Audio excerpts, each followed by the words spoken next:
Buenas tardes, gracias por estar aquí. Continuamos con los actos de la Facultad de Filología, habitualmente jueves por la tarde, hoy martes por la tarde. Creo que cantaba Serrat, ¿no? Hablando de un poema de Miguel Hernández. Llegó con 3 heridas, no con 3 heridas, pero por fin a la tercera va la vencida. Tenemos aquí a Luis García Gil, iba a venir primero creo que era en octubre, hubo un problema con el temporal. Luego nos vimos otra vez y cuando parecía que era imposible, hemos conseguido que esté aquí en la Facultad de Filología. Luis es el mayor experto que hay en el mundo sobre Joan Manuel Serrat, lo cual es mucho decir, teniendo en cuenta que Serrat es quizá el gran cantante, ¿no? O cantautor español de las últimas décadas, sin duda alguna. Luis ha publicado sobre temas muy diversos, ha publicado sobre cine, sobre François Truffaut, sobre Carol Reed, directores excelentes. También libros de música, cantautores, sobre Serrat, creo que me ha comentado que ya va por el 5.º libro prácticamente. Ya he perdido la cuenta yo mismo. Ya ha perdido la cuenta. Sobre Aute también va a sacar una monografía, sobre Javier Ruibal, realmente es una persona todoterreno, también es poeta. Y bueno, realmente hoy viene a presentar su libro más reciente, es este que está aquí, un libro de casi 500 páginas, donde nos ofrece una visión realmente exhaustiva sobre la carrera, la trayectoria vital y sobre todo musical de Serrat. Así que Luis, como tenemos poco tiempo, porque nuestro invitado se tiene que ir a las 8, 10, 8 y cuarto, yo con tu permiso voy a dejar aquí la presentación. Te agradezco nuevamente la presencia, que hayas venido desde Cádiz. Gracias a ti, quería también agradecerte la invitación, estoy muy feliz de estar en esta que fue mi universidad, porque yo estuve aquí un par de añitos por estos mismos pasillos y la verdad es que tu invitación me llenó de alegría y de satisfacción. Así que la idea es primero, vamos a tener un pequeño diálogo entre Luis y yo y luego abriremos el turno de palabra por si alguien quiere preguntar algo. Veo mucha gente joven, no sé si la gente joven conoce Serrat o no, quizás una buena forma para conocerlo, teniendo delante a Luis García Gil. Así que, Luis, si quieres empezamos ya nuestro diálogo. Adelante. Pues mira, la primera pregunta es un poco de cotilleo, ¿no? ¿Cómo llega un gaditano como tú a convertirse en la máxima autoridad en un cantautor bilingüe como Joan Manuel Serrat, teniendo en cuenta, bueno, que canta en español, en catalán, que es de otra generación, que incluso geográficamente, ¿no?, está muy lejos de Andalucía? ¿Cómo surge esa pasión, podemos comentar, por la obra de Serrat? Cuéntanos un poquito para abrir boca, Luis. Pues sin proponérmelo. Yo creo que las cosas llegan porque el ambiente de tu casa es muy importante. Yo soy hijo de poeta, en mi casa hay una conexión. En casa había una conexión muy potente con la poesía. José Manuel García Gómez era mi padre. Entonces, claro, ahí tienes un punto de conexión grande, ¿no? Primero cuando eres pequeñito y cuando vas un poquito pues curioseando por la biblioteca de tu padre, ¿no? Luego tener hermanos mayores con 8 y 9 años de diferencia, sobre todo mi hermano mayor José Manuel, hay que decir que era el melómano de mis 2 hermanos, el más melómano, sin desmerecer al otro, que es un magnífico médico, pero que en este caso le gustaba mucho a los cantautores, la canción de autor, esa canción con contenido, que dice cosas. Entonces ahí, en esa adolescencia con 13, 14 años, yo tengo 50 años, pues realmente Serrat no me correspondía generacionalmente, pero es que las etiquetas generacionales están para romperlas, y ahí es cuando yo descubro a Joan Manuel Serrat y sus discos. 13, 14 años, estamos hablando, yo nací en el 74, pues del año 87, 88.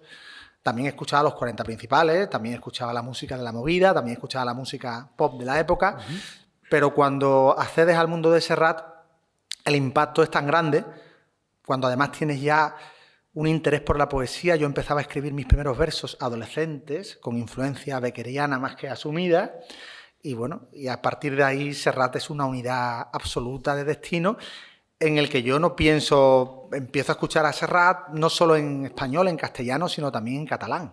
Serrat me descubre un mundo también importante en lengua catalana. Mi padre tenía en casa, en su biblioteca, libros en lengua catalana, o por lo menos antologías de poesía catalana. ¿Y tú entendías catalán? ¿Se escuchaba Serrat? ¿Eras capaz de seguirle un poco la onda? Bueno, la suerte es que los discos de Serrat venían con su traducción, también me compré algún que otro cancionero, y todo eso fue muy importante para ir accediendo al mundo quizá más complicado, que era el Serrat en catalán. Pero el Serrat hermosamente bilingüe entró casi, te diría que a la par. Por supuesto, el impacto de un disco como Mediterráneo fue absoluto. El impacto de un disco como dedicado a Antonio Machado, poeta, fue absoluto. Son los dos discos más emblemáticos de Serrat, uno grabado en 1969 y el otro grabado en 1971. Y bueno, y empiezas a indagar. Al final vivimos quizá los tiempos que corren, tenemos mucha información, mucha saturación, pero no nos da tiempo a profundizar en las cosas. En aquel tiempo, cuando... Y no quiero ir un poco de abuelo cebolleta, ni mucho menos, pero en aquel tiempo sí es cierto que un disco, cuando se grababa un disco, se grababa para que se disfrutara desde la primera canción hasta la última y hubiera tiempo y paciencia para que ese disco se incorporara a tu acervo sentimental. Y pasaba con los discos de Serrat de los 60 y 70, pero también pasaba con los de los 80, que eran los que se publicaban, bueno, casi a la par. Yo como adolescente, por ejemplo, Bienaventurados es un disco del 87 que yo ya escucho el año que Serrat lo publica, como no rastreando en el pasado de Serrat, sino ya contemporáneo a lo que Serrat iba publicando. Y ahí me engancho también con el Serrat del presente, ¿no? Y esto hasta hoy. Hay un momento dado en el que, como leo todo lo que se publica sobre Serrat, muchos libros que se han publicado sobre Serrat, pienso que no hay un libro que estudie a Serrat desde sus canciones. Y ahí llega el proyecto de hacer Serrat canción a canción. Ese es tu primer libro sobre Ese Serrat, es mi primer libro sobre Serrat, con prólogo de José Ramón Pardo, que es un musicólogo estupendo, un hombre de comunicación radiofónica admirable. ¿Cuándo sale ese libro, el primero? 2004, tenía yo 30 añitos, lo veo lejano ya, hace 20 años. 20 años no son nada, dice el tango. Para nuestro público, para muchos de ellos, 20 años sí que será. Sí, seguramente sí. Muchos de ellos ni siquiera habrían nacido, ¿no? Pero bueno, fue una odisea todo, porque yo no conocía a Serrat, personalmente no lo conocía. Entonces, yo no sabía cómo había que actuar en estos casos. Le pedí incluso autorización a Joan Manuel, a través de su oficina de Taller 83, porque el libro iba a sacar la SGAE. Finalmente no lo sacó la SGAE, sino una editorial catalana llevada por un gallego, Olegario Sotelo Blanco, la editorial Ronsel. Y ahí nace el proyecto de Serrat canción a canción, que es un libro que me dio muchas satisfacciones y que es el arranque un poco de todas las publicaciones. ¿Todas las canciones desde el principio hasta...? Claro, era un poquito, está dividido por claro, disco, es que la discografía de Serrat tiene varias partes, ¿no? Su poesía propia, canciones en letra y música, la poesía cantada, es decir, los poetas, muy importante la labor de poesía cantada de Serrat, los poetas a los que canta Serrat, de Antonio Machado a Mario Benedetti, por supuesto también los catalanes. Tienes también un libro, ¿no? Que es Serrat y los poetas. Efectivamente. Este libro está sacado de la biblioteca de la facultad. Si alguno tiene curiosidad, ¿de acuerdo? Quizá luego lo podemos comentar. Claro, y después esos procesos creativos tan interesantes como hacer canciones con otros, a medias, hacer una canción en base a un artículo, lo ha hecho Serrat, con Joan Barril, hacer una canción en base a un relato, lo ha hecho Serrat, ¿no? Con Juan Marcelo, Fantasmas del Roxy.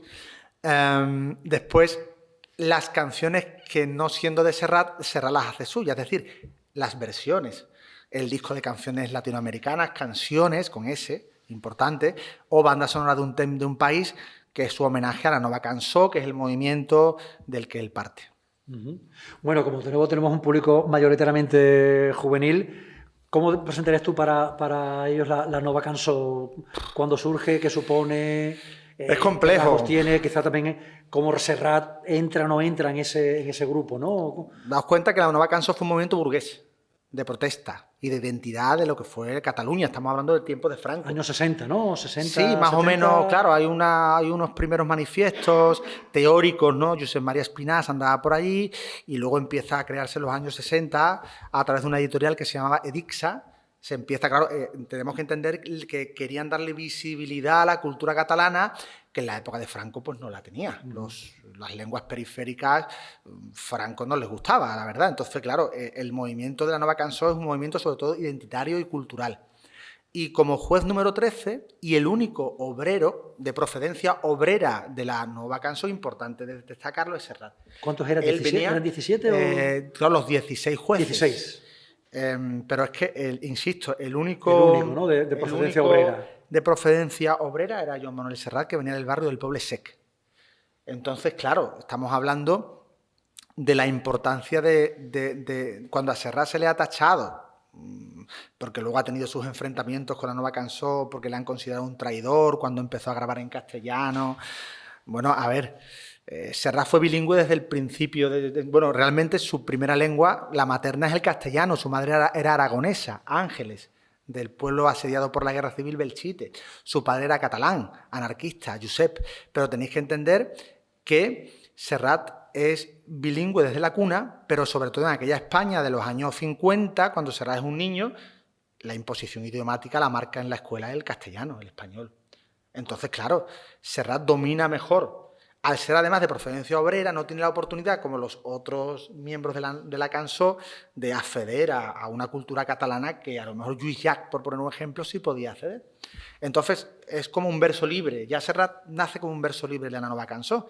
Y no solo un verso libre, sino que la copla está también en su raíz materna. Su madre Ángeles escuchaba copla por la radio, la referencia a Concha Piquer es muy temprana, Quintero, León y Quiroga son para Serrat ese terceto mágico que es el modelo a la hora de hacer una canción narrativa, que Serrat le va a influir mucho, hasta el punto que va a hacer Romance de Curro el Palmo, en el año 74 la graba, que es una canción que es pura copla. Claro, Serrat y la copla española ya es una diferencia grande en el que nos damos cuenta cómo Serrat es muy diferente a los distintos miembros de la nova cançó, porque alguien se imagina a Lluís Llach, Raimon, Pi de la Serra, incluso la muy mediterránea María del Mar Bonet grabando copla. No. Claro, bueno, entraba realmente en el universo catalán, ¿no? Claro, por eso Serrat, esa cultura de aluvión, como Charnego, que también fue, esa cultura popular que también describió Manuel Vázquez Montalbán en un ensayo magnífico sobre Joan Manuel en el año 72, pues esa es la cultura que Serrat siente como propia. Luego vendrá la canción francesa, luego vendrá la influencia incluso de los Beatles, si se puede también incluso explorar por ahí, la canción italiana, pero sobre todo Serrat es copla y canción francesa. Ahí son los dos puntos importantes de conexión de Joan Manuel musical y que le influyen a él cuando empieza a cantar. Pero claro, cuando empieza a cantar, Serrat ya tiene un mundo propio, que es lo importante de los genios y de los artistas trascendentes. Que ya su primer disco, Serrat empieza a hacer canciones que dices tú, aquí está marcando diferencias con sus compañeros de promoción y de andanada en la cançó. ¿Los primeros discos son en castellano o en catalán? En catalán. En catalán. A ver, Raimon es muy importante porque es un referente para Serrat. Pero lo que Serrat empieza a hacer cuando graba La Tieta, ese retrato de una solterona tan impresionante, que tiene narrativamente perfecta, porque él se fija mucho en los personajes de su barrio y él es un retratista de los personajes de su barrio, del Poble Sec. La Tieta es una solterona que debió ver seguramente paseando por el Poble Sec. La Carmeta era una prostituta que también debería ver también, a lo mejor, o le contaba a su padre en el paralelo, paseando con el perro sarnoso, y también le dedica una canción. Se me ocurren muchísimos tipos de canciones de tipología social en Serrat en aquellos años, en el que él lo que hace es retratar. Un mundo muy cercano, ¿no? Que tú dices que él claro. Muy de barrio, ¿no? Y le gusta, veía, ¿no? Claro, le gusta mucho lo narrativo, ¿no? Entonces la poesía descriptiva de Serrat es absolutamente fundamental. Luego también viene el Serrat amoroso, claro. Esas parábolas de amor tan inmortales o canciones como de Mica en Mica, ¿no? En fin, daría para muchísimo el explorar ese Serrat en catalán antes de grabar en castellano. Esa era otra cosa que te iba a preguntar, Luis. Como tú demuestras en el libro tu dominio perfecto de sus letras en catalán, ¿hay mucha diferencia del Serrat en castellano al catalán? ¿Cambia el lenguaje, cambia las metáforas, cambia los recursos literarios, cambia la natividad? Aparte, por supuesto, claro, el lenguaje, que es obvio, pero ¿hay un elemento que tú notes que diferencia el Serrat en catalán al Serrat en castellano, o es básicamente el mismo compositor el que tú puedes apreciar? La sensibilidad, la poesía es la misma, pero el catalán es muy diferente al castellano. Entonces, a la hora de la métrica, del encaje de la rima, Vázquez Montalbán, ahí sí se equivocó, decía que Serrat en castellano se traducía a sí mismo. Él lo criticó, ¿no? Cuando empezó a grabar en castellano. Se equivocaba. Vázquez Montalbán, que es un escritor muy conocido. La Paloma se equivocó y se equivocó también. Vázquez Montalbán también, ¿no? Porque realmente, a ver, Vázquez Montalbán como catalanista en ese momento que era, su discurso, como también lo hizo Jordi García Soler, de manera muy errática, pretendían hacernos ver que Serrat en castellano se traducía a sí mismo. Fíjate, criticaban el disco Mediterráneo, que fue una culminación creativa de Serrat impresionante. O sea, Mediterráneo lo consideraban un disco menor, cuando es uno de los grandes discos de Serrat. Nadie que escuche Mediterráneo puede pensar que Serrat se está traduciendo o está con el catalán ahí, como, ¿sabes? A lo mejor las primeras canciones en castellano, pues lógicamente está cogiendo soltura, claro, en lo que es el lenguaje de la canción, porque en formato canción era un lenguaje nuevo para él. Pero ya en Cançó de Bressol tiene la virtud de mezclar el catalán con el castellano en el estribillo, que era una nana aragonesa, que le escuchaba a su madre, que le dormía cuando era pequeñito, con una canción de cuna aragonesa, que decía que yo por la mañana rocío, al mediodía calor, por la tarde los mosquitos, no quiero ser labrador. Y esa fue la parte en castellano, que fue curioso porque Serrat una vez cantando en Madrid, cuando era muy joven, el público se empezaba a reír cuando hacía ese punto de jota aragonesa. Si estáis aquí, pues vosotros sois el público, y Serrat hacía lo de por la mañana rocío. Yo cuando muy mal, ¿eh? Pues, y entonces la gente se reía con eso. Y entonces Serrat paró, ya con un temple de indominio del escenario absoluto, y dijo, no podía imaginar que cantando en Madrid, en castellano, la gente se iba a reír, o se iba, como diciendo, si canto en catalán es normal que genere controversia, pero estoy cantando en español. Es curioso porque habitualmente le pasaba mucho en los conciertos que lo ha visto que cuando cantaba en catalán en el público había gente un poquito pues que reaccionaba. Hasta los años 80 ha pasado. Vamos, yo eso lo llegué a ver, ¿no? Gente un poquito pues que ponía caras largas, que empezaba a toser y él siempre lo llevó con muy buen talante, ¿no? O lo tomas en las dos lenguas, o yo conozco mucha gente que respeto muchísimo y hay gente que le gusta mucho Serrat, pero si no lo disfrutas en catalán te pierdes una parte muy importante. Y viceversa, ¿eh? La tontería de considerar que el Serrat en castellano es un traidor a la lengua catalana, a la cultura catalana, pero ¿qué estamos diciendo?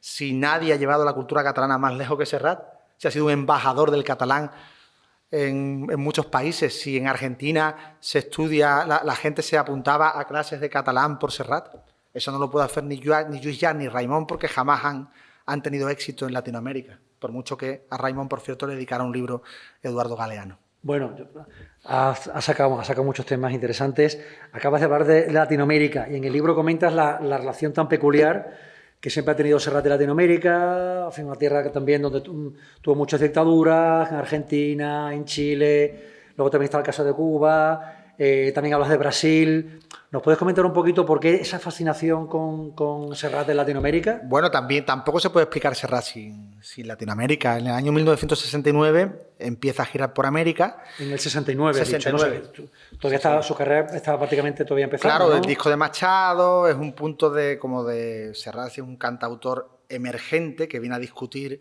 en lo que es el dominio de la canción en España el trono a Rafael, fijaos, ¿no? Rafael, canción melódica, más vinculado a lo mejor al franquismo en aquel momento. Rafael es muy grande, pero era otro tipo de canción. Y Serrat, que es una canción con contenido, que dice cosas y se compromete, pero sin ser panfletario, también me gusta destacarlo, y dogmático, ¿no? Y ahí llega América. Como decía Galeano, vuelvo a referirme a él, Serrat emprende en América una segunda conquista, ¿no?, del continente, como la que hizo Cristóbal Colón. Eso lo dijo Eduardo Galeano, el escritor uruguayo, ¿no? Sí. Por si alguien no lo conoce en el público. También dijo que si las piedras de América hablaran, tararearían las canciones de Serrat, ¿no?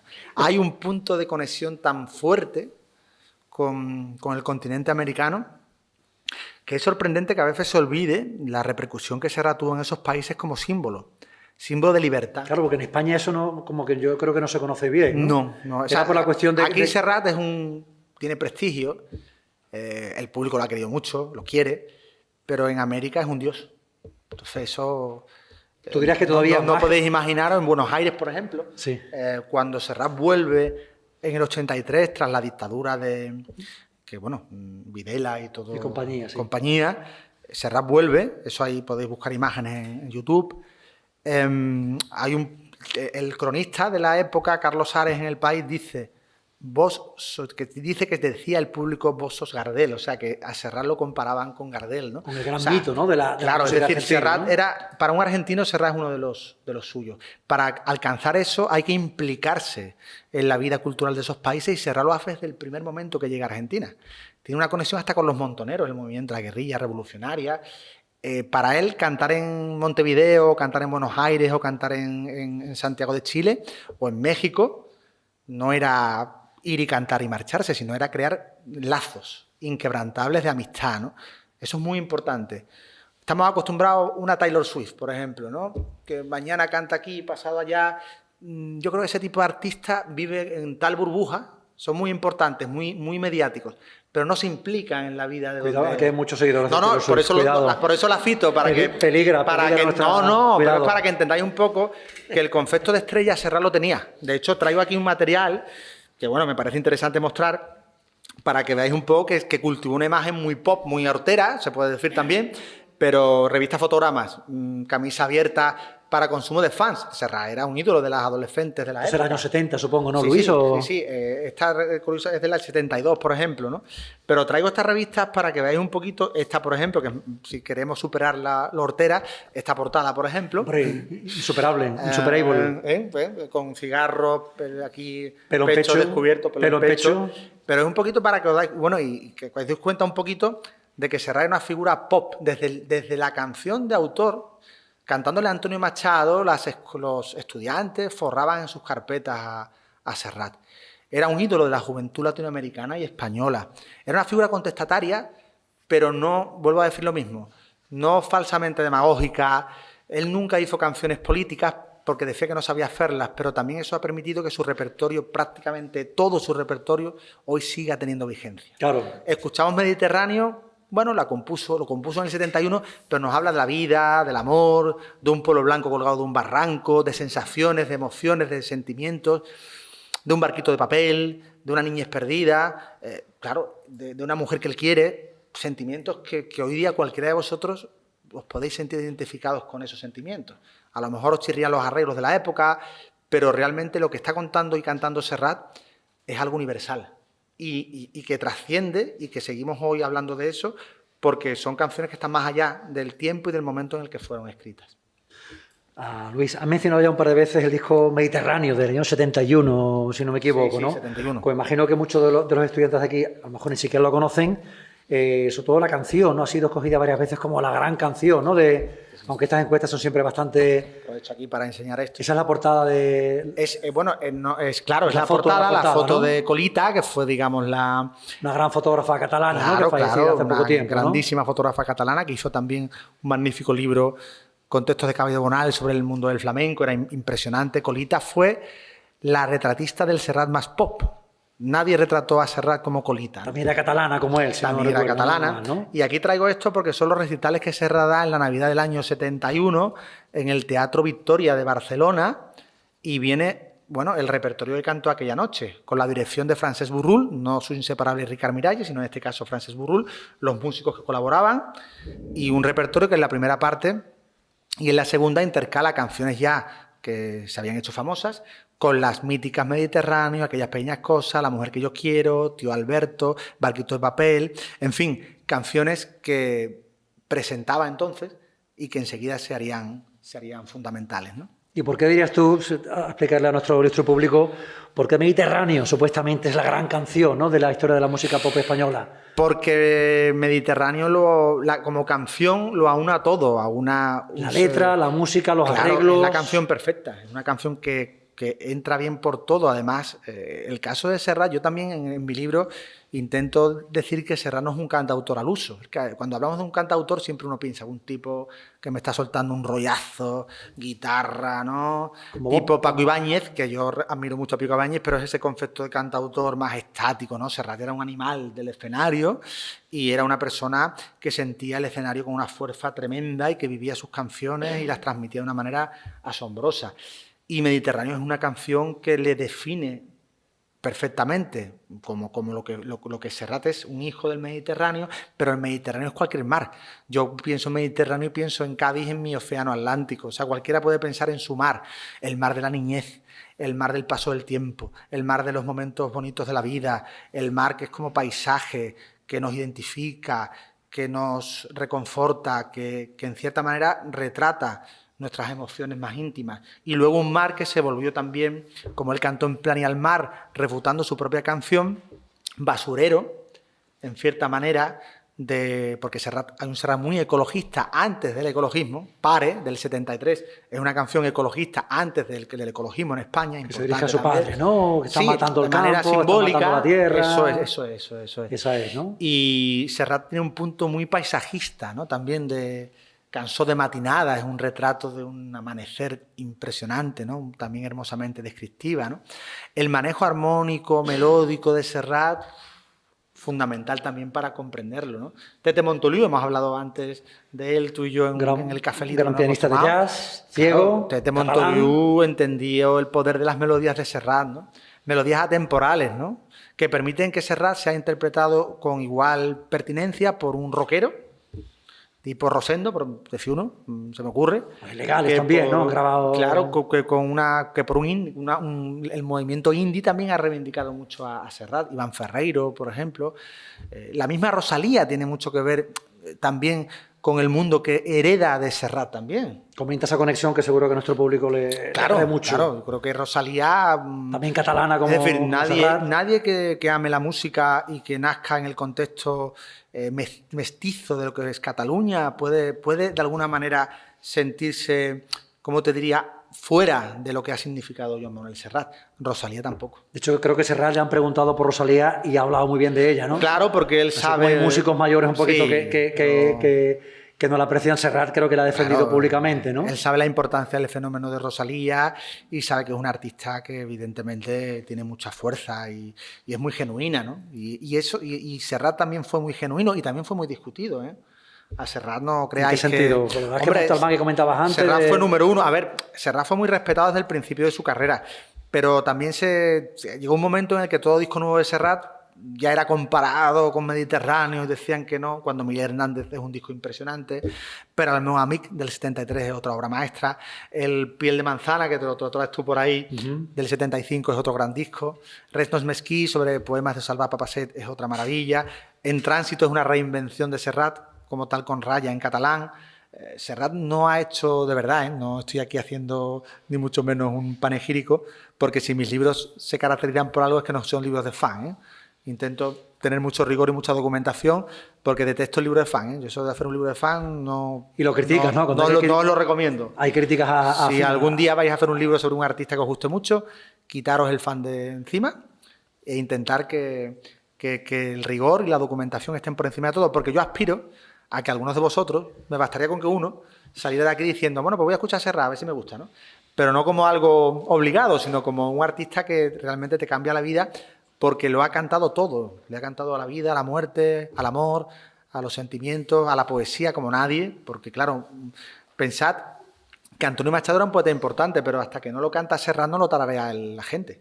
Este año 69, ¿no? 69.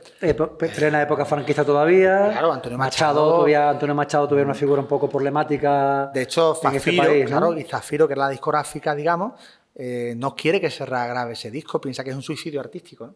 Y Serrat le promete un disco de canciones en castellano, donde vendrá Fiesta y Señora y otras canciones míticas de Serrat, el disco blanco, para que dejarle hacer ese ¿Eso es anterior al de Machado? ¿O el disco blanco del 70. Del 70, pero la discográfica, ¿no? le dice, me grabas Machado, vale, te dejamos, porque tienes esa insistencia, ¿no?, en hacer el disco, pero nos tienes que prometer un disco en castellano. ¿Y qué tipo, si tuvieras que recomendarlo, qué Antonio Machado es el que ofrece Serrat? Porque tú haces un análisis fantástico, los poemas que escoge, por qué, cómo los articula. ¿Qué tipo de Antonio Machado es el que Serrat ofrece en el año 69? Yo creo que ¿no? hace un retrato del poeta muy completo, ¿no? Porque se atiende a sus soledades, galerías y otros poemas, y también al Campos de Castilla, a los proverbios y cantares. Va de los proverbios machadianos tan filosóficos y tan sentenciosos, de Cantares, que es maravilloso como hermana, distintos proverbios y cantares, hasta el punto que hay una estrofa que es de Serrat, que casi, hombre, se sabe cuál es la de Serrat. Murió el poeta lejos del hogar, claro, ¿no? Claro. Le curve de un país vecino. Pero tiene tal capacidad de integración con los versos machadianos... Que no se nota, ¿no? Que no se nota nada, y eso es difícil, ¿no? Pero Serrat le canta a todos los Machados posibles, dentro de que es un disco que ofrece una versión de Machado, lógicamente limitada y reducida, porque son, si no recuerdo mal, 12 canciones. A veces os aviso que a pesar de toda la cantidad de datos que me vienen en la cabeza, algún dato me puedo equivocar, pero bueno.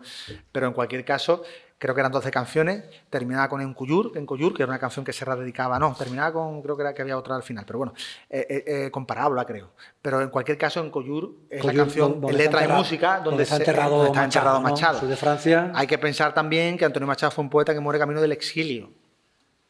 Ya Paco Ibáñez lo había cantado, pero con la fuerza que lo hace Serrat y el tirón popular, pues nadie lo había Y por ejemplo, ¿y qué recepción tuvo el disco de Antonio Machado en el 69? Tanto a nivel de público, por ejemplo, también hay que estamos en una universidad, No sé si controlas un poquito Sí, hombre. la respuesta de los colegas de Hispánicas, creo que no hay ninguno por aquí, con lo cual se puede comentar. Hay que darle un tirón ¿Hubo de oreja. rechazo? ¿Hubo Tirón de oreja, hay que darle. Cuéntanos un poco, Fue Luis. una reacción ¿Cómo fue la reacción muy de- potente a nivel popular. El disco se fue número 1. Yo traigo también aquí la revista Mundo Joven, que era como el termómetro de la música popular de la época. Aquí podéis ver las listas de éxito y siempre aparecía Serrat en ellas, pero por ejemplo el disco de Antonio Machado aparecía, por ejemplo, La Saeta, pues aparecía con canciones del verano de la época, del mismo Palito Ortega por ahí metido. En el mismo listado de éxito. Sí. Y La Cátedra, lo que son los catedráticos, Los colegas de la universidad. pues, no les gustaba que Serrat viniera a poner su música un tanto cuestionable y un poco decían con arreglos demasiado subrayados de Miralles. Fíjate que hoy día son arreglos que pasan por clásicos, pero entonces no gustaba. Esa manera de orquestar los poemas no gustaba, pero claro, Serrat lo que hace es hacer de Antonio Machado un poeta cantable. Ya de por sí su poesía es canción, pero hacer la música es el mérito de Serrat. No hace algo recitativo como hizo Paco Ibáñez, sino que hace algo realmente más arriesgado y triunfa. Y luego ahora Triunfa a nivel popular, ¿verdad? Estamos hablando. a nivel sí. popular, No a nivel tanto de crítica, universitario, por ejemplo, José María Íñigo y otros críticos musicales de la época valoran mucho el disco de Machado. Pero si hablamos un poco de La Cátedra, de la universidad... Ese mundo tan moderno, ¿no? Ha Tan tardado progresista. mucho en reconocerse que Serrat hizo... Porque también tenéis que tener en cuenta que Antonio Machado en España, venga, era conocido. Vamos a admitir que sí, que lo era como poeta. Pero el público no era- joven... Claro. Y luego, y en Argentina, ¿alguien sabía de Antonio Machado en Argentina o en México o en Chile? Allí Antonio Machado... Bueno, hubo una cosa muy curiosa. Para la dictadura de Pinochet, Antonio Machado era el letrista de Serrat. No lo conocían para nada, ¿no? Claro. Pensaban que Machado era un letrista, que claro, por eso digo que la importancia de Serrat con Antonio Machado es digna de alabanza, ¿no? De cómo hizo popular, más popular si cabe, para no entrar en controversia, pero mucho más popular si cabe. De hecho, los libreros le dieron un premio a Serrat en Madrid porque las ventas de los libros de Machado, cuando Serrat graba al poeta, se duplicaron y triplicaron. O sea, que solamente faltó ponerle una estatua, vamos. Hombre, la labor de difusión que hace, también con Miguel Hernández, pero el de Miguel Hernández era un grandísimo disco, pero más Más sobrio, ¿no? difícil, más sí, ¿no? complejo. Miguel Hernández es un poeta más terrible también, porque muere en la cárcel, ¿no? Año 75 es el de... 72. 72. 72, pero es otro disco. En la diferencia, los arreglos de Machado son de Miralles y los de Hernández de Francesc Burrul, un músico que venía del jazz y que mete incluso guitarra eléctrica. Hay un punto batería, hay un punto ahí fuerte también y arriesgado musicalmente. Son poemas muy trágicos, ¿no? de Hernández, sí, Casi claro. todos, ¿no? No hay... La elegía. En Machado tienes las moscas, ¿no? Aquí no hay nada Claro. parecido, ¿no? Aquí la boca es la más bucólica quizá, pero tanto Nanas de la Llevo con tres Cebolla, heridas, Nanas de la Cebolla... el mundo del cancionero romancero de ausencia. Claro, que es un mundo de guerra, ¿no? Muy concentrado, claro, la poesía de guerra del poeta, también El rayo que no cesa, también, por supuesto. Pero bueno, El maravilloso umbrío por la pena, que es un soneto de Hernández que se rasborda musicalmente. A mí me gusta más el disco de Hernández que el de Machado, pero el de Machado tuvo más impacto. Y quizá para nuestros estudiantes, para que se adentraran en Serrat... Bueno, Machado, mejor. Primero empezar por Antonio Sí, Machado. que es más Quizás más asequible, ¿no? más liviano. Más llevadero, ¿no? Sí, que sin duda. Y luego ya meterse en Miguel Hernández. Claro, porque además, gracias a Serrat, este que está aquí, se aprendía esos poemas de memoria. Por mucho que tú lo leyeras en el libro, el grado de retener la poesía a través de la canción fue muy importante. Eso nos pasó a mucha gente, Luis, te lo Sí, aseguro. Sí, claro. Mucha gente que llegamos a Antonio Machado y a Miguel Hernández por Serrat, ¿no? Bueno, ya que estamos hablando de la poesía, sacaste el libro Serrat y los poetas, no sé de qué año es, del año 2021. Yo también mezclo fechas, ya no me acuerdo. Es muy reciente, ¿no? Pues aquí post-pandemia, ¿no? Efectivamente, afortunadamente, post-pandémico. Al leerlo he comprobado que Serrat ha versionado muchísimos poetas, ¿no? Tanto españoles como latinoamericanos. También está el disco de Mario Benedetti, ¿no? Que no hemos comentado. Del 85. Cuéntanos un poco quizás cómo nos darías un pequeño resumen, sobre todo con vista a estudiantes que están haciendo un curso de música y literatura. Tiene 4 discos monográficos. 4 monográficos. Antonio Machado, Miguel Hernández, el catalán, en este caso, Ácrata además, magnífico disco, Res no es mezquí, Joan Salvat Papasseit, que es un poeta, lógicamente, menos conocido por el público castellano hablante, y el último, el de Benedetti. El de Benedetti. 85. Que ese disco Por lo que he Es leído, el que quizá- más te entusiasma quizá, ¿no? Sí, es el También más... estuvo muy de moda. A ver, Mario Benedetti es un poeta que influye mucho a Serrat para bien y para mal, porque es el Benedetti Estuvo muy de ético. moda en los 80, ¿no? Que en los 80 todo el mundo leía Benedetti y la gente por los pasillos llevaba las poesías de Benedetti. Solamente hoy en día está un poquito olvidado, pero Es un en los años disco 80 interesante porque es el primer disco que Serrat puede trabajar con un poeta vivo. era el sur también existe, ¿verdad? Eso Pues si también lo quieren existe. buscar ellos Eso, y eso. ellas.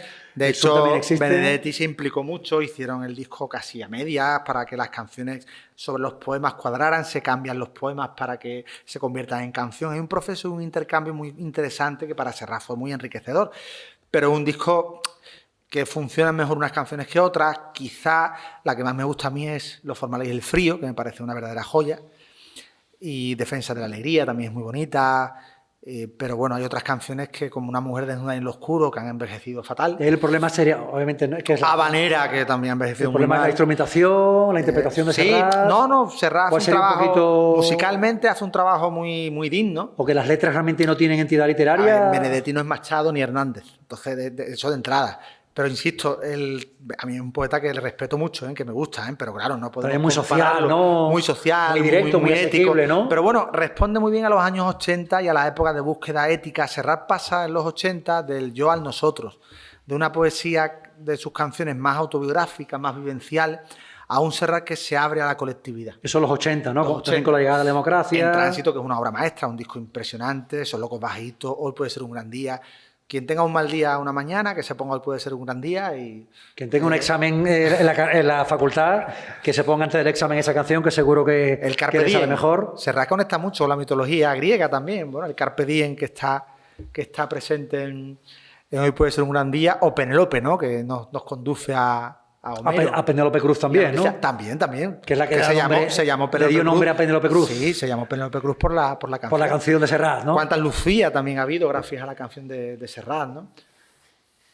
Incluso cuántas Edurne, que es una canción menos conocida, ¿no? Preciosa, ¿no? En euskera, ¿no? En euskera, sí, con su estribillo en euskera. Efectivamente, que también tuvo problemas, ¿no? Fue censurada en la Sí, España tuvo un franquista, ¿no? problemita, También sí, esa hablaba canción, claro, de la guerra, de la posguerra, ¿no? Tiene que ver con la gente que iba a refugiarse, el ¿no? A País casa de Vasco, Edurne, ¿no? efectivamente. El País Vasco, como en este caso Serrat, se implica un poco en la lucha abertzale, se puede decir, ¿no? Un poco Por lo menos de... la resistencia, quizás, La resistencia ¿no? contra el franquismo.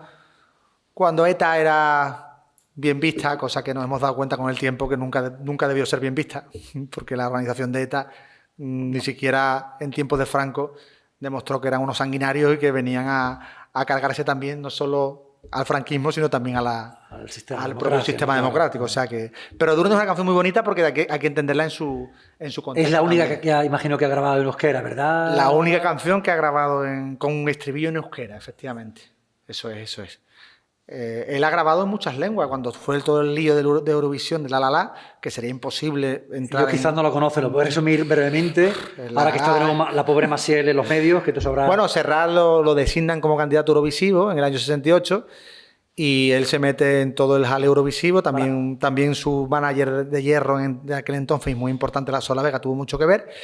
Y hubo un momento que cuando Serrat se ve utilizado por catalanistas y por españolistas y por franquistas y por antifranquistas, hay un momento de presión tan grande para un joven de 25 años que Serrat decide soltar un órdago y decir, por la calle del medio, no ¿no? canto la en catalán, no voy a Eurovisión. Claro, él se da cuenta que si hubiese ido a Eurovisión hubiese representado en cierta manera los intereses del régimen franquista. Claro, la España franquista de la época. Su carrera se hubiese devaluado, como se devaluó la carrera de Maciel, por cierto, porque Maciel La La La le hizo un flaco favor. Maciel llega de rebote, aprovecha toda la campaña que hizo Serrat por las televisiones europeas, porque ya La La La iba a ser número 1, ya se veía venir. Maciel remata la faena y Serrat se ve obligado a, le llaman de todo, cuando lógicamente no afecta el franquismo, que cante en catalán en Eurovisión, que ahí ya te digo, había muchos intereses de por medio, pues la campaña de acoso y derribo al cantautor es brutal. Los medios, ¿no? Lo vetaron por completo, ¿no? Terrible. Solamente había una televisión, que era la televisión española. Hay autos de fe públicos en los que se queman discos de Serrat, para que os hagáis una idea de la locura. Cuando vuelve a cantar en directo un recital en Oviedo, una persona del público le tira una botella, le da un botellazo a Serrat. Serrat siempre ha tenido una historia muy curiosa en los escenarios con ciertos incidentes. Cantando el disco de Machado en el Teatro Carlos III de Madrid, se pega un batacazo brutal en el momento de cantando cantares, el foco le deslumbra y bueno, y cae, pero cae con tanta suerte que mantiene el micro, se mantiene de pie, se hace bastante daño, pero sigue cantando la canción. Y claro, él ha sabido muy bien sortear en cada momento de su vida circunstancias complicadas. Hay que tener en cuenta que Serrat fue el único cantautor español y catalán y lo que queráis que padeció exilio. Que no os cuenten que Paco Ibáñez vivió.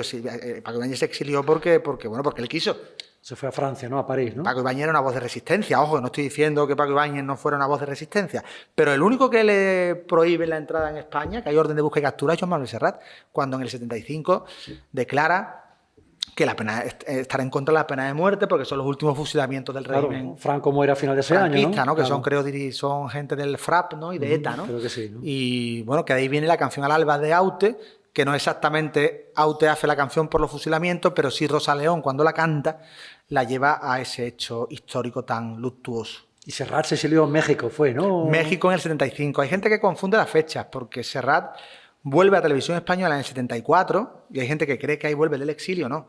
De hecho, si veis a la Wikipedia, que telita, la Wikipedia muchas veces, que nos puede llevar a errores. Su fuente favorita para un trabajo, no, siempre la Wikipedia. Cuidado con la Wikipedia porque, cuidado con la Wikipedia. Porque Mediterráneo dicen que la compuso en el exilio. Gran mentira, porque Mediterráneo es del 71, la compone en Calella, la termina en Calella Palafrugell en el verano del 71, aunque ya la estaba trabajando de antes, pero entonces Serrat no estaba exiliado. Tenía veto radiofónico, no se ponía en las radios, en muchos casos por el tema de la que os comentaba antes. Pero canción perfecto la con gran letra, ¿no? El estribillo, una canción de mucha letra. Del dúo dinámico, la canción. Eso, la letra no era de Serrat, no. No. Es una canción. Ahí le llegó, ¿no? Es una canción hecha al estilo de Serrat, pero como si Serrat hubiese tenido un mal día. De resaca, resacoso. Sí. Después de no moto yo. Pero bueno, muy eurovisiva, tenía esa virtud. Sí. Estaba hecha para un festival de Eurovisión, con lo cual es lógico que fuera así. Serrat presentó El Titiritero, que es una canción muy poco eurovisiva, más bonita, más creativa, dentro de esa galería de personajes sociales que os comentaba antes que tiene Serrat. Fijaos, ¿quién puede atender a ese titiritero que va de pueblo en pueblo? Serrat rescata. Eso es una revolución más grande que la que hacen las canciones políticas en muchos casos, porque rescatar esos personajes que arrumbados, como el titiritero, ¿no? Ese hombre que se gana la vida como puede, ¿no? Sí. Con sus títeres, ¿no? Esos personajes errantes le interesan mucho a Serrat. Pero un poquito, bueno, antes, al principio hablabas del barrio, pues bueno, también es otra forma de retratar la sociedad española de la época, ¿no? Para Serrat el barrio es una pata fundamental, la calle, ¿no? Su calle, su barrio. El Poblete ya ha dicho que nutre muchas de sus canciones. Luego, claro, Serrat va de lo particular, como he dicho, a lo universal. Se abre al mundo, ¿no? Entonces sus canciones se vuelven más expansivas, tienen una mirada más plural hacia su entorno, pero realmente el punto de conexión que tiene Serrat en las primeras canciones que comentaba antes, como he dicho, La Tieta o la propia Cançó de Bressol, tan maravillosa, dedicada a su madre, o El Trapaire, dedicado a un trapero, ¿no? A un tipo que vende trapos, ¿no? También es una forma también un poco de rescatar personajes que están ya casi en extinción, ¿no? Eso en Serrat es muy importante. Y Luis, ¿cómo le explicamos a nuestro ilustre joven alumnado por qué Serrat, lo hemos comentado antes, ¿no? En España, y tú también has dicho Latinoamérica, es prácticamente una institución, ¿no? Gente de toda ideología política lo respeta, artistas de todas las generaciones, tú has mencionado el caso de Rosalía. ¿Cómo se explica que Serrat, después de 60 y tantos años de carrera, siga siendo prácticamente intocable, ¿no? Porque muy pocas personas pueden decir eso en España, ¿no? Ha representado la banda sonora de todo el mundo. Al final es una figura tan trascendental, es como Bob Dylan en Estados Unidos. Bob Dylan, que lo van a explicar, dentro de poco. Es la misma repercusión. Dylan siempre lo he dicho en muchas entrevistas, que es nuestro Serrat. Y realmente es así. A lo mejor, ¿qué tiene que ver Serrat con Dylan? Pues tiene que ver también mucho sobre todo con la capa. Serrat, hay un Serrat también folk, por cierto. Y hay un Serrat también que, en cierta manera, cuando Bob Dylan se electrifica, también Serrat, cuando se torna bilingüe, hay una revolución ahí también implícita, ¿no?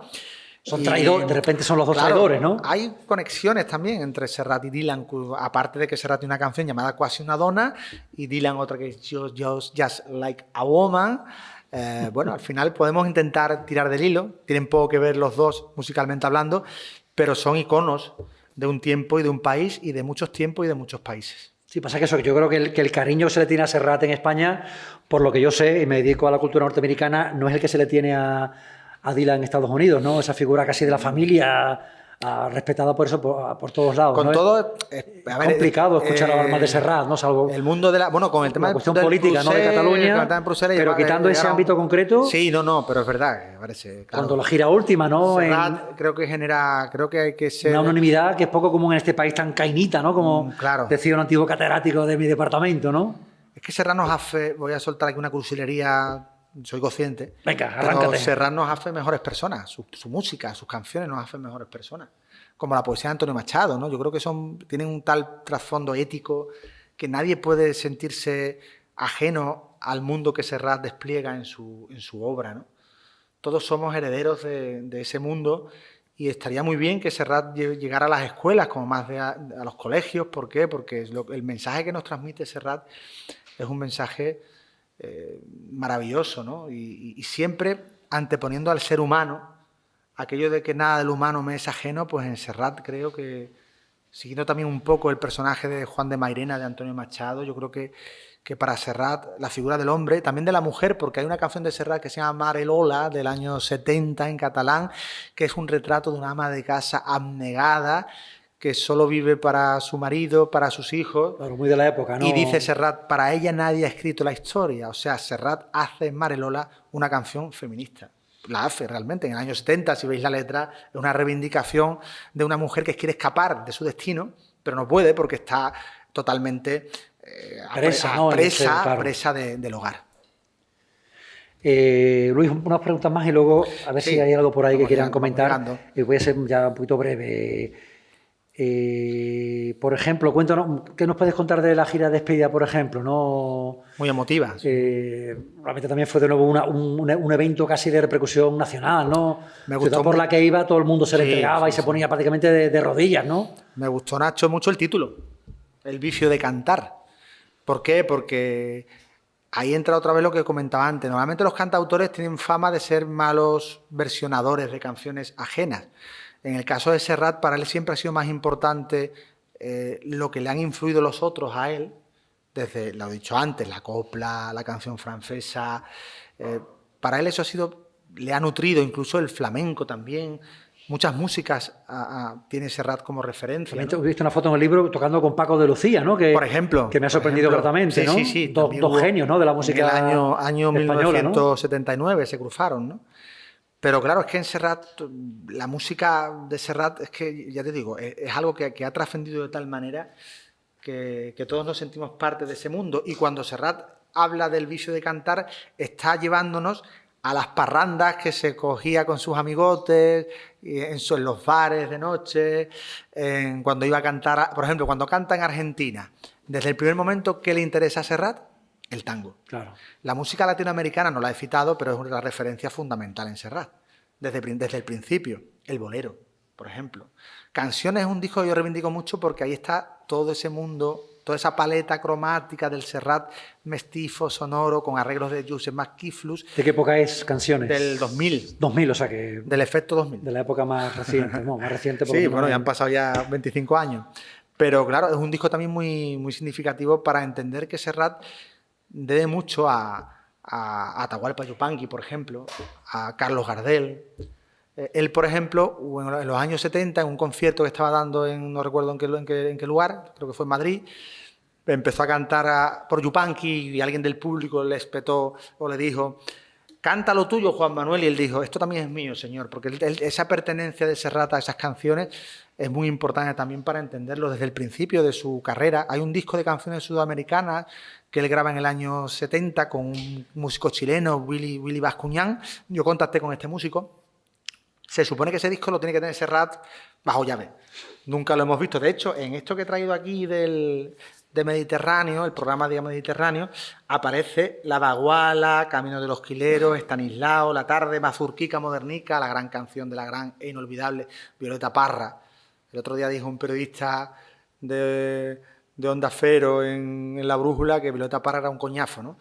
Y francamente hay opiniones y opiniones, pero Violeta Parra ha sido también un icono de la canción latinoamericana, ¿no? Claro. Y para Serrat también muy importante. Cuando Serrat vuelve a Chile, ¿qué canción elige? En el Estadio Nacional de Santiago de Chile, el Volver a los 17 de Violeta Eso es cuando vuelve a Chile después de la dictadura de Pinochet, ¿no? Eso es. Por eso que, claro, verter ciertas opiniones así alegremente, a mí me indigna mucho porque denota mucha ignorancia musical, ¿no? Pero bueno, un par de cotilleos, no citaremos el nombre del par de cotilleos, Luis. Sí. ¿Hasta qué punto Serrat ha colaborado con este libro? ¿Le has preguntado? ¿Te ha dado ideas? ¿Tú has ido por libre? No. Y segundo cotilleo, sí. ¿cuál ha sido su reacción? ¿Le ha gustado? ¿Te ha reñido? ¿Te ha retirado el saludo? Cuéntanos un poco. Primero, la primera llamada que yo recibo de Serrat, siempre de número oculto, siempre te llama de número oculto, pero a mí y a mucha gente, ¿eh? A Lolita, por ejemplo, la llama de número oculto también. Lolita Flores. Lolita Flores también la hija de la faraona.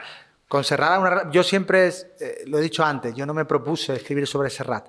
Todo fue llegando. Tampoco me propuse tener el reconocimiento. Hombre, era algo que me quería, ¿no? Claro, lógicamente que Serrat valorara mis libros, por supuesto, pero no fue un objetivo. Quizá al no proponerme ese objetivo lo conseguí porque fui siempre muy respetuoso. No fui invasivo nunca, jamás. Y al principio, canción a canción, yo no tuve ninguna noticia de Serrat. Tu primer libro, mi primer libro no tuve noticia de que a Serrat le hubiese gustado o no. También era una época complicada porque Serrat tuvo aquel cáncer, etcétera, en fin. Pero luego el libro se publica en Argentina con prólogo de Roberto Fontana Rosa, del Negro Fontana Rosa. Que es un músico argentino, ¿no? Que es muy amigo un dibujante que es muy amigo de Serrat, ¿no? Son muy amigos. Eso es. Y ahí ya yo creo que ese libro a él le va llegando porque la gente en Argentina, al contrario que en España, suelen llevarle discos, pero también libros para que los firme. Qué curioso. Y ese canción a canción se lo llevaba mucho.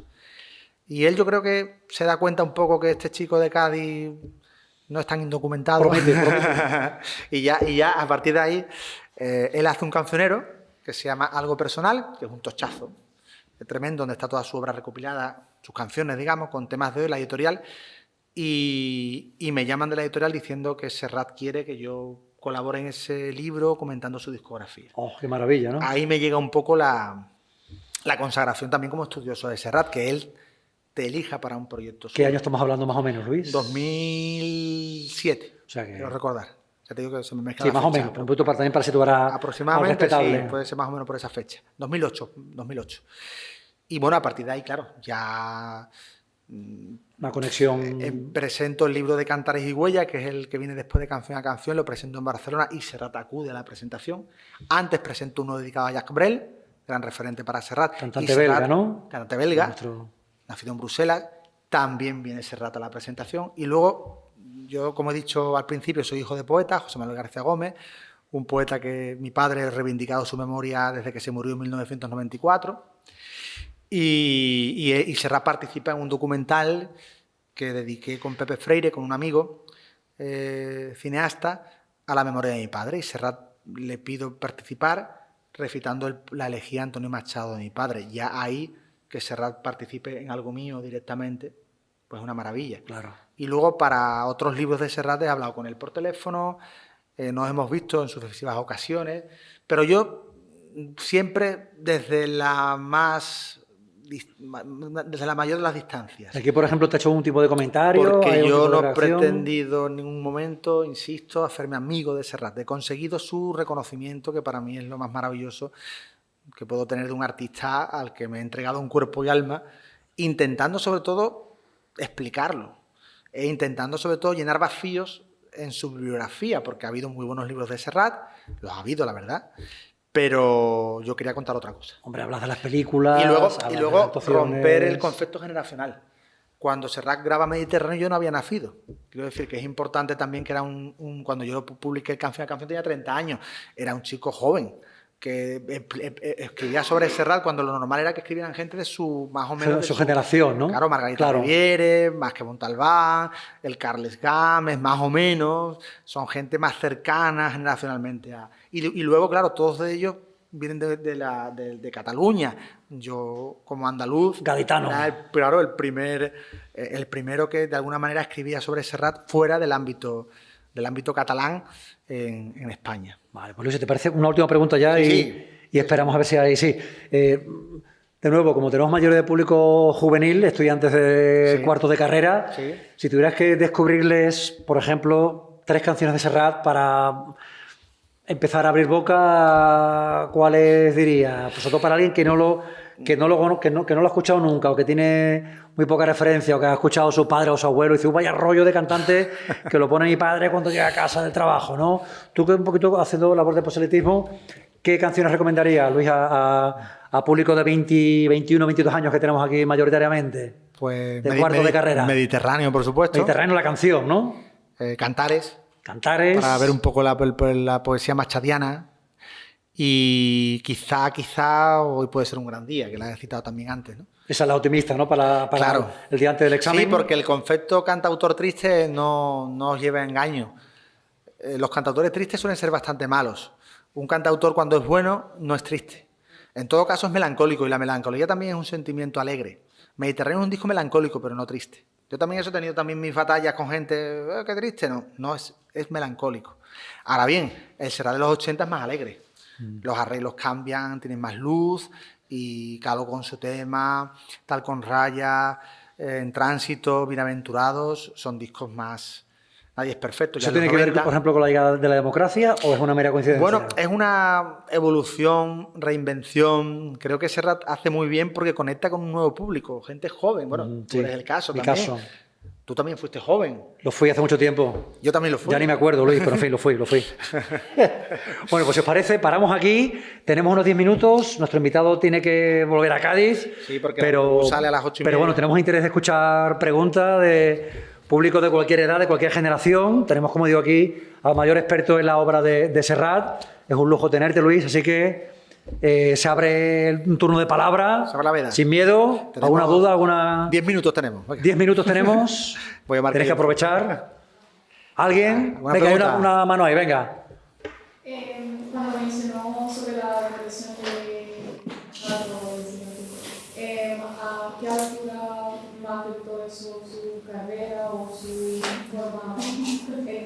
¿Pero sobre qué? Sobre la... Sí, la represión, el exilio también. Represión, creo, ¿no? Hombre, claro, el exilio le marcó muchísimo. Imagínate, a veces se dice, bueno, solo fueron 11 meses. Bueno, pero 11 meses no pudiendo ir a tu casa, no pudiendo ver a tu familia, el extrañamiento que eso provocó en Serrat, la incertidumbre, porque tampoco se sabía cuándo iba a morir Franco y cuándo se iba a declarar la ley de amnistía, claro. ¿No?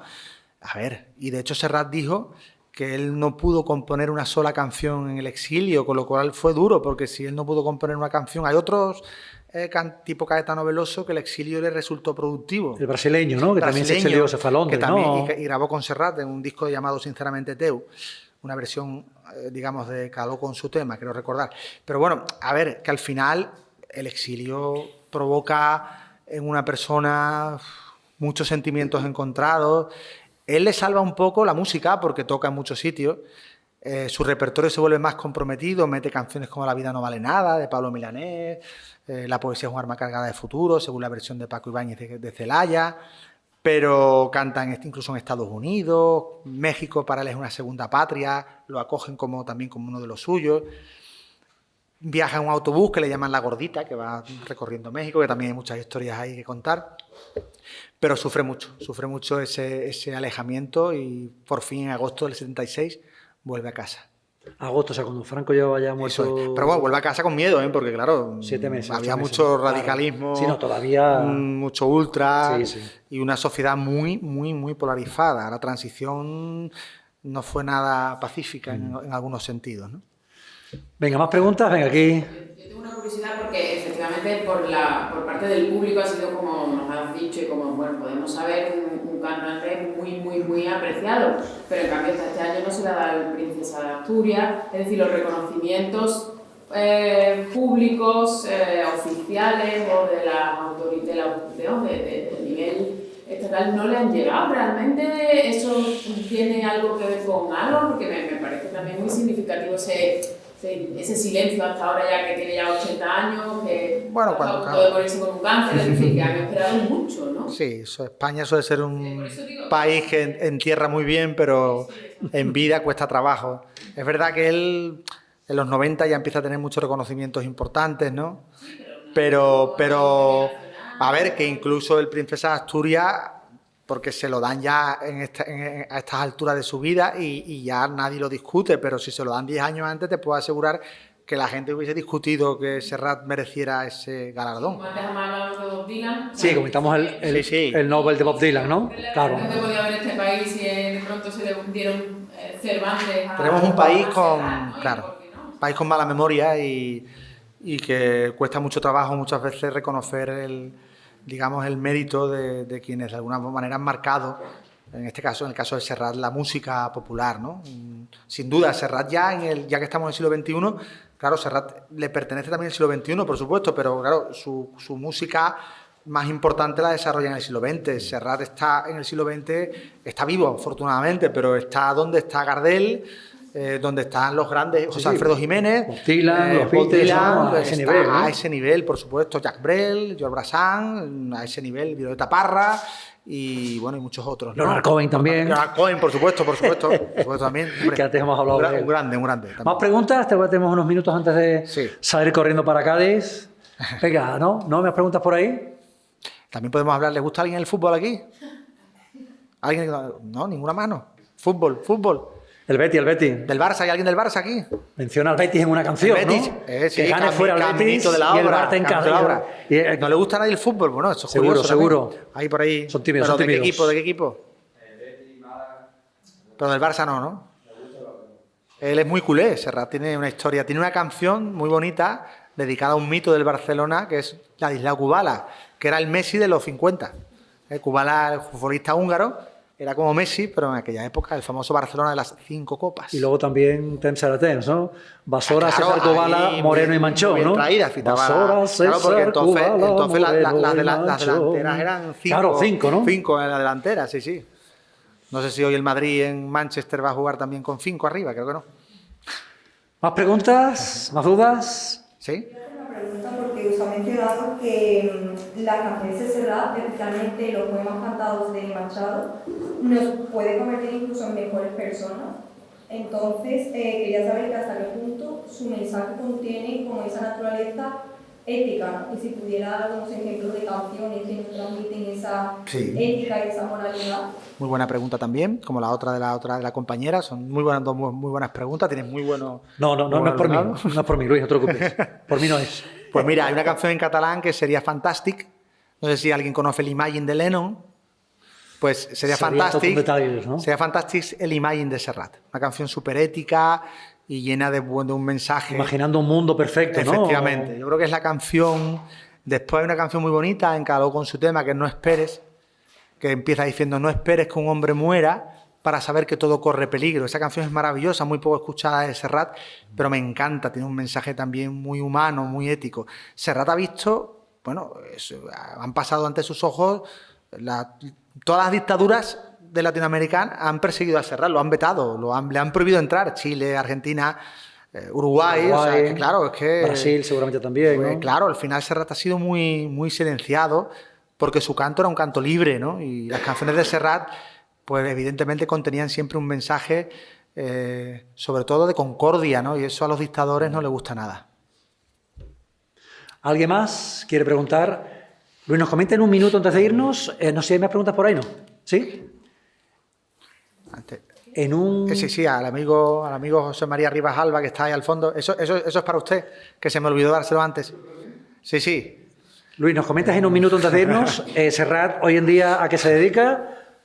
A vivir la vida y a hacer muchas cosas, porque cuando uno se jubila lo llaman también de muchos sitios. Musicalmente ya... Sí, sigue haciendo colaboraciones musicales, pero no tiene pretensión de grabar un disco. Comentaste un grupo que yo no... A ver si los estudiantes lo conocen, grupo catalán. Un grupo catalán que se llama Alérgicas al Polen, creo. ¿Alguien lo conoce? Pero en alérgicas catalán. al polen. Son chicas muy jóvenes que han cantado con Serrat Paroles d'Amor, uno de sus himnos también importantes. Oye, muchas gracias, de verdad que muy encantadísimo de haber estado aquí. Gracias a ti, Luis. Gracias a todo el mundo. Gracias. Y gracias, Nacho, por invitarme.